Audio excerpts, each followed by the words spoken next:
Allahu Akbar, Allahu Akbar, Allahu Akbar, Allahu Akbar. Beginilah suasana malam takbiran.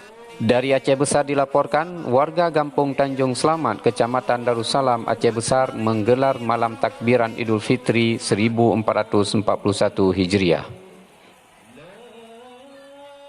Ratusan warga yang terdiri dari anak-anak, pemuda dan orang tua berkumpul di halaman Masjid Babul Maghfirah Kampung setempat dan menggelar pawai takbiran mengelilingi lorong-lorong. Omnya, ya takbiran.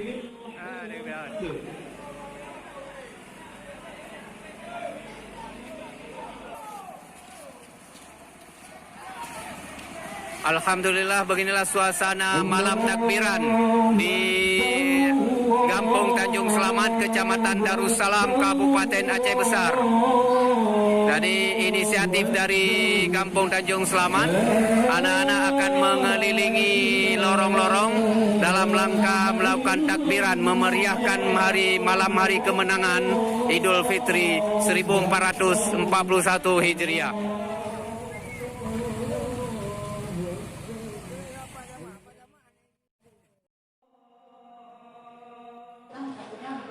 Selain mengelilingi lorong-lorong, warga juga menggelar takbiran di Masjid Babul Maghfirah. Malam takbiran yang diinisiasi pemuda dan Badan Kemakmuran Masjid Babul Maghfirah ini diakhiri dengan kanduri kuah belangang untuk peserta takbiran.